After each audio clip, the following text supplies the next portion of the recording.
గత 5 ఏళ్లలో సాగిన అవినీతి అరాచకాలను వెలికితీస్తున్న చంద్రబాబుకు వైసీపీ నేతలు ప్రాణహాని తలపెట్టే ప్రమాదం ఉందని Andhra Pradesh aquaculture development authority chairman Anam Venkataramana Reddy ఆరోపించారు.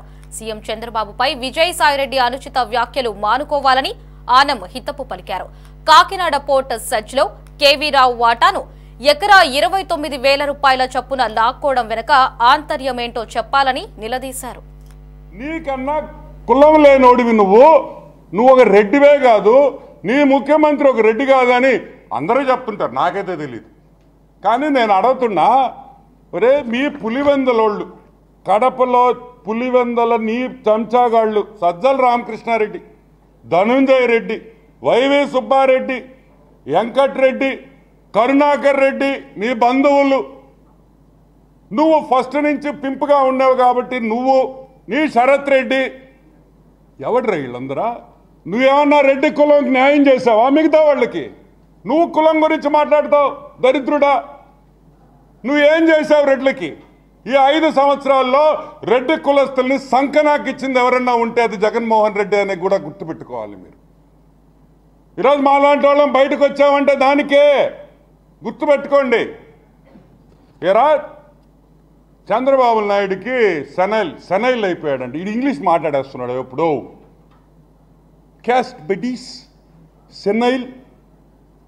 నేను అడుగుతున్నా, యూకేలో ట్రీట్మెంట్ తీసుకుంటున్నాడా లేదా? ఎవడ్రా సెనైలు? మెంటల్ హాస్పిటల్కి పోయి ట్రీట్మెంట్ తీసుకునేవాడు సెనైలా?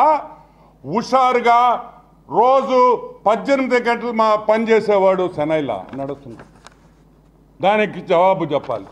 సరే 74 ఏళ్ల ముసిలోడు అన్నావు, రే నువ్వేమన్నా 16 ఏళ్ళ బాలుడు రే, నీకైనా 16 ఏళ్ళు రే.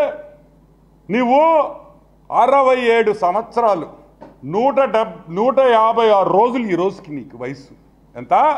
67 years 156 days. నువ్వు ఏ వాల్యుయేషన్ అయినా తీసుకో ప్రపంచంలో, మ్యాథమెటికల్ థియరీలో, మ్యాథమెటిక్స్లో ఎన్ని ఈక్వేషన్స్ ఉన్నాయో, స్టాటిస్టిక్స్లో ఎన్ని ఈక్వేషన్స్ ఉన్నాయో, ఏదైనా ఏ వాల్యుయేషన్ చేసుకున్నా మేము అడిగింది ఒకటే, 2100 అంటే 2000 వేసుకో, 2000 ఎకరాలు 12 కోట్లకి ఏ పిచ్చోడు ఇస్తాడు? ఏ వాల్యుయేషన్లో ఇస్తాడు చెప్పండి? 29,973 రూపాయలకి ఆంధ్ర రాష్ట్రంలో ఎక్కడైనా 1 ఎకరా దొరకద్దా? మేము అడిగిన పాయింట్ అది. ఏ వాల్యుయేషన్ వేసావు? ఏ వాల్యుయేషన్తో నీకు 29,000కి ఎకరా దొరికింది?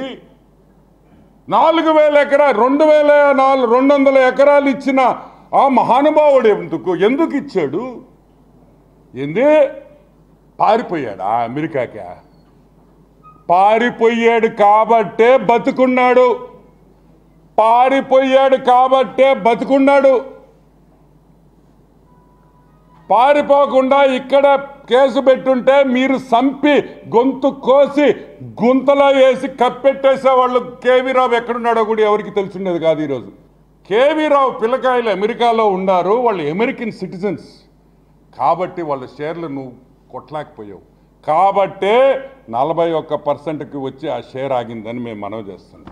దానికి సమాధానం చెప్పు. మా నాయకుడిని తిడితే ఏమొస్తుందిరా? బొక్కలో వేస్తాం. తప్పు చేసినాన్ని బొక్కలో వేస్తావు. నువ్వు తప్పు చేస్తుంటే నువ్వు బొక్కలోకి పోతావు అనే విషయం కూడా నువ్వు గుర్తుపెట్టుకోవాలని నేను మనవి చేస్తాను. నిజంగా ఒక మనిషి తప్పు చేస్తుంటే నువ్వు కేసు ఫైల్ చేయి. ఇప్పుడు నువ్వు కేవీరావు ఎందుకు ఫైల్ చేయలేదని నువ్వు అడుగుతున్నావు కదా. భయంతో చేయలే, భయంతో అమెరికా పారిపోయాడు. మరి నీకు ఆ భయం లేదు కదా.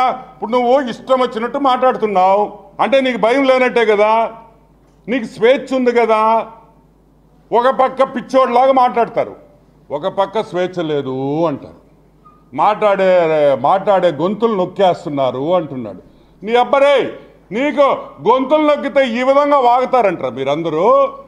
నువ్వేం తక్కువ మాట్లాడావు నిన్న మా ముఖ్యమంత్రిని? మేమైనా నిన్ను అరెస్ట్ చేసామా? దానికి పిచ్చోడ్లే ఏదో వాగుతుంటాడు, పిచ్చి నా కొడుకు వదిలేయండి అని చెప్పి వదిలేసాం. లోకేష్ బాబుని కానీ ఎవరి గురించి అయినా ఇట్ ఈస్ నాట్ కరెక్ట్. మేము ఇదే విధంగా మాట్లాడతాం, ఇదే విధంగా మా రెస్పాన్స్ ఉంటుందని మనవి చేస్తున్నాం.